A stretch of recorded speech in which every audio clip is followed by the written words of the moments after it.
চোর চোর চোর চোর আমাদের বাড়ি থেকে বিরিয়ানি চুরি করে নিয়ে যাচ্ছে। থানা শালা। এই রে খেয়েছে রে। এবার বিরিয়ানিটা নিয়ে পালাবো ভেবেছিলাম, ঠিক ধরা পড়ে গেছি। এবার কি করা যায়? প্রসেনজিৎ,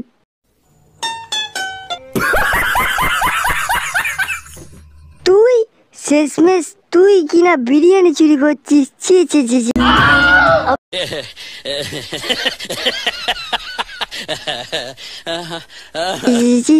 এত বড় সুপারস্টার হয়ে কেন তোর বাড়িতে মা বাপ খেতে দেয় রে?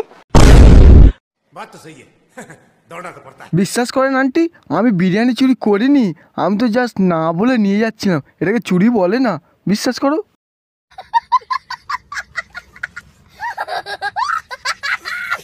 তোকে বিশ্বাস করে আমার বাড়িতে ইনভাইট করেছিলাম, কিন্তু জানতাম না যে তুই এত বড় একটা বিরিয়ানি চোর।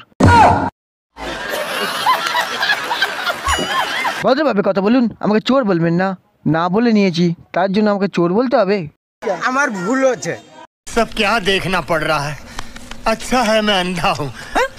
আরে ওই শালা, না বলে নেয়াকেই তো চোর বলে। ভালোর জন্য বলছি বাবা, তুই বিরিয়ানি হাঁড়িটা কোথায় রেখেছিস আমাকে ভালোই ভালো দিয়ে দে।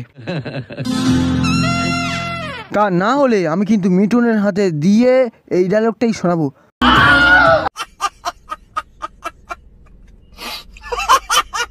মারবো এখানে, লাশ পড়বে শ্মশানে। ওইসব গাঁজাখড়ি ডায়লগ আমাকে দেখিয়ে লাভ নেই। আমি তোমাকে দেবো না দেবো না দেবো না। শুধু আমার চারপাশ কেন, 10টা লোকের চারপাশ ঘুরলেও তুমি বিরিয়ানি হাঁড়ি খুঁজে পাবে না।